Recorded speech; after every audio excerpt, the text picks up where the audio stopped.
I didn't plan to feel this way when I started exploring these places. I thought I would just see empty buildings and quiet roads. But the deeper I went, the more I realized these places were not just abandoned, they were forgotten. Each location felt cut off from the modern world, like time had stopped without asking anyone. Standing there, I kept thinking about the people who once lived normal lives in these now silent spaces. Their homes, their jobs, their routines, all gone. This isn't about myths or fear. This is about real places in America that were slowly left behind, and the strange feeling you get when you realize how easily it can happen anywhere. If you love exploring real abandoned and mysterious places, hit that subscribe button and join me on every adventure. 1 Dudleytown, Cornwall, Connecticut. I still remember the moment I stepped off the narrow road and into the woods of Dudleytown, Connecticut. There was no welcome sign, no fence saying, "You are here." Just trees, thick, tall, and quiet in a way that felt unnatural. The forest swallowed sound. Even my footsteps felt too loud, like I was disturbing something that wanted to stay untouched. As I walked deeper, I started noticing stone foundations scattered between the trees. These were not ruins from some ancient time. These were homes. Real homes, where families once cooked meals, raised children, and believed they were building a future. Knowing this made the silence heavier. Dudleytown was settled in the mid-1700s, but records show people slowly began leaving as farming failed and industry never reached this valley. The land was rocky, sunlight barely reached the ground, and survival here became almost impossible. I paused near one collapsed stone wall and tried to imagine life here during winter. No nearby towns, no proper roads, and long months of isolation. Historical documents show that by the late 1800s, most families had already left. Not because of myths or curses, but because the town simply could not support human life anymore. That truth hit harder than any ghost story ever could. As I stood there, I felt a strange mix of sadness and respect. Sadness for the people who had to abandon everything they worked for, and respect for how nature quietly reclaimed it all. Moss covered the stones. Trees grew where kitchens once stood. Dudleytown didn't collapse overnight, it faded, slowly and painfully, just like many forgotten places in America. The deeper I went, the more isolated I felt. There was no phone signal. No distant traffic noise. It felt like the world outside the forest had stopped existing. For the first time, I understood what true isolation meant, not fear, but being completely cut off from progress and opportunity. When I finally turned back, I looked over my shoulder one last time. Dudleytown wasn't trying to scare anyone.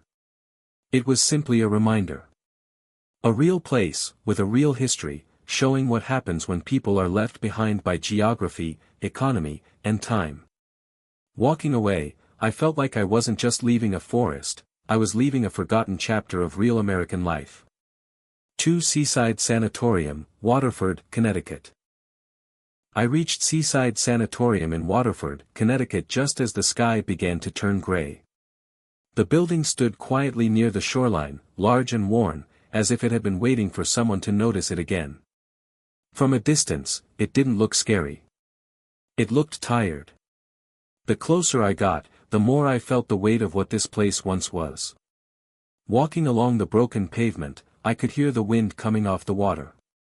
It was cold, and for a moment I imagined what it must have felt like for patients who were brought here decades ago. This hospital opened in the 1930s to treat people with tuberculosis, back when fresh air and isolation were considered part of the cure. Standing there, it suddenly made sense why this place was built so far away from cities. Isolation was not an accident here. It was the purpose. I stepped inside one of the abandoned buildings and noticed the long windows facing the sea.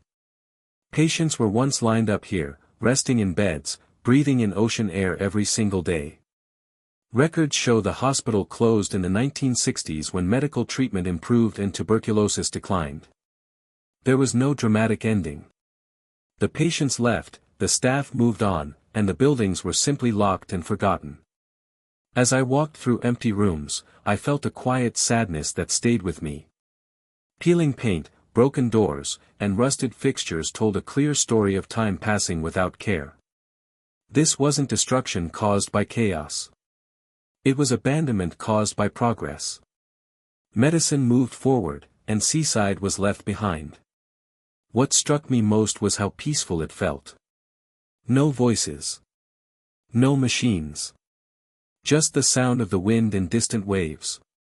I realized this place had once been full of life, hope, and fear all at the same time. People came here not to disappear, but to survive. When I finally walked back outside, I looked at the buildings one last time. Seaside Sanatorium isn't a mystery. It's a real reminder of how medical history, isolation, and change can turn a place into a forgotten landmark. Leaving it behind, I felt like I had walked through a quiet piece of real American history that most people never stop to see. 3 Pleasure Beach, Stratford, Connecticut. The only way to reach Pleasure Beach in Stratford, Connecticut is by boat, and that already tells you something is different. As the shore slowly disappeared behind me, I felt like I was traveling backward in time. The water was calm, but the silence felt strange, like this place had been cut off on purpose. When the boat stopped and I stepped onto the sand, there were no crowds, no music, no laughter, just an abandoned shoreline and empty structure standing still. Walking forward, I could see the remains of what was once a busy amusement park. Old concrete paths led nowhere. Rusted poles and broken foundations were scattered around, half buried in sand and grass.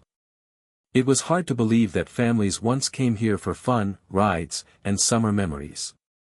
Historical records show Pleasure Beach was popular in the early 1900s, drawing visitors by ferry. But everything changed after fires damaged buildings, and later, when the bridge connecting it to the mainland collapsed. That broken bridge is the reason this place became truly isolated. Without road access, visitors stopped coming. Repairs were delayed for years, and eventually the park was abandoned. Standing there, I could almost feel how sudden that isolation must have felt. One day, this place was full of life. Then slowly, it was forgotten, not because people wanted to leave, but because they couldn't easily return. As I walked deeper into the area, weeds grew through cracked pavement, and trees pushed their way through old foundations. Nature didn't rush. It just waited. I found myself thinking about how isolation doesn't always come from distance. Sometimes it comes from broken connections. Pleasure Beach wasn't far from the city at all, yet it felt completely cut off from the modern world. The quiet was heavy but not frightening. It felt emotional. This place didn't feel abandoned in anger, it felt abandoned in silence. Progress moved on, transportation changed, and this beach was left behind by time. When it was time to leave, I looked back from the boat. The shoreline slowly faded again, just like it did years ago for the last visitors. Pleasure Beach is not a myth or a mystery. It's a real example of how a single broken connection can turn a popular place into one of the most isolated spots in America. For Gay City State Park, Hebron, Connecticut. I arrived at Gay City in Hebron, Connecticut early in the morning, when the forest was still quiet and the air felt untouched. There was no town sign welcoming me, only a small parking area and a trail leading into the trees. At first, it didn't feel like I was entering a former town. It felt like I was walking into a memory that nature was trying to erase. As I followed the path, stone foundations slowly appeared on both sides. These were not random ruins. These were homes. Gay City was once a busy mill town in the early 1800s, built around farming and textile work. Historical records show that families lived here, worked here, and depended on local mills to survive. Standing there, I tried to imagine the sound of machines, footsteps, and voices filling this now silent place. The deeper I walked, the clearer the story became. When the mills shut down and farming declined, jobs disappeared. Without work, people had no reason to stay. One by one, families packed their lives and left. There was no sudden disaster here, no dramatic ending. Gay City slowly emptied out, until only foundations and broken stone walls remained. That slow collapse felt heavier than any sudden tragedy. I stopped near what was once the town center and noticed how the forest had grown through everything. Trees stood where shops once operated. Roots wrapped around stone like they had claimed it as their own. I felt a quiet sadness realizing that this place wasn't abandoned because it failed. It was abandoned because the world around it changed. What surprised me most was how peaceful it felt. There was no fear, only stillness. Birds moved freely where streets once existed. The isolation here wasn't forced. It was the result of time, economics, and progress moving forward without looking back. As I turned to leave, I understood why Gay City feels so different from other abandoned places. It doesn't feel lost. It feels settled into its fate. Today, it exists as a state park, but beneath the trees lies a real town with a real history. Walking away, I felt like I had just stepped out of a forgotten chapter of American life, one that ended quietly, without anyone noticing. 5 Collinsville, Abandoned Factory Zone, Canton, Connecticut. I reached Collinsville, Connecticut by following a quiet road that ran along the Farmington River. At first glance, it didn't feel abandoned at all. There were houses, trees, and a calm feeling in the air. But the moment I saw the old factory building standing still near the river, I knew I had stepped into a place that time had left behind. I walked closer to the abandoned factory zone, and the scale of it surprised me. These buildings were once the heart of the town. Collinsville grew around industry, especially the axe factory that operated here for decades. Historical records show that generations of families worked inside these walls.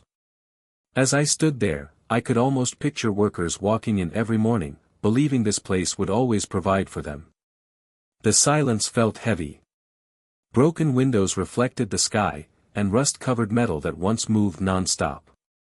When the factory shut down in the mid-20th century, jobs disappeared almost overnight. Without work, people slowly left. Some stayed, but the energy of the town faded. This wasn't a sudden abandonment. It was a long, quiet decline, and you can feel that when you walk through the area. I paused near the river and listened to the water flowing past the empty buildings. It felt strange how something so alive could exist beside something so forgotten. The river once powered the factories, bringing life and purpose to this town. Now it just passes by, unchanged, while the buildings decay beside it. What hit me hardest was how real it all felt. This wasn't a ghost town hidden in the middle of nowhere. It was a working American town that lost its role in a changing world. Progress didn't destroy Collinsville. It simply moved on, leaving parts of it behind. As I walked away, I felt a mix of respect and sadness. Respect for the people who built their lives here, and sadness for how easily places like this can be forgotten.